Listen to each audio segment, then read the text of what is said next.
Hello guys, মাতলেও কইবা মাতিলাই চৌধুরীলে সব সময় নিয়ে মাতইন, হালাল খাইন, সব সময় তান কাছে যা পাইবার আনি সব টাকারা হাসারর পাইবা, মিশারর বলতে কোনো কিচ্ছু নাই। আমি যদিও এই উল্টো হই ওই যে গাড়ি কিন্তু রাস্তা তৈয়ার দিয়েছি, সেখানে আইছি বুঝছেন তো আপনারা, ভিডিওর মাঝে দেখছেন নি।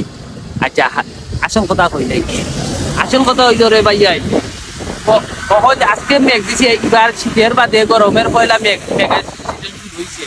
যদিও পয়লা মেঘ দিছে, পয়লা মেঘ রাস্তার মাঝে ওই যে কাছে আগে মাটি টানছে নানি, মাটি টানার কারণে তো মাটি কিছু পরে নানি, ও ফইটা তো চাকা চাকা হইয়া বইতেছে।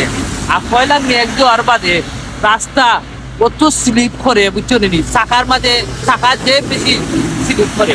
আমি মূলত আপনারা জ্ঞান দিলাম না, কিছু দিলাম না, মনে করলাম আর কি যদি কইলাম যদি পালা লাগে মানুষে বুঝলো, তাইলে তো আর কোনো কিছু করার না। ওই যে মনে হলো এখন যদি দূরে গাড়ি চালায় অ্যাক্সিডেন্ট, নির্ঘাত অ্যাক্সিডেন্ট হইব। আমি চাইলাম না আমরা কোনো ভাই বোন কোনো কেউ অ্যাক্সিডেন্ট হইতো, এর লাগে আমি ভিডিওর মাঝে কইলাম। বিশেষ করে মোটর সাইকেল যারা চালায় এই রকম যে মেঘ, নতুন মেঘ দিছে যাওয়ার বাদে আপনারা আস্তে আস্তে চালাইতে হইবা। আপনারা জানেন যে যত গতি তত বেশি ক্ষতি।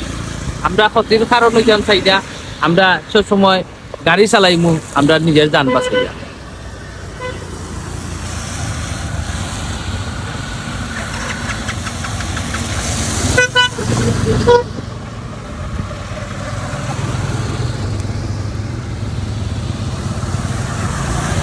নামিয়ে যায়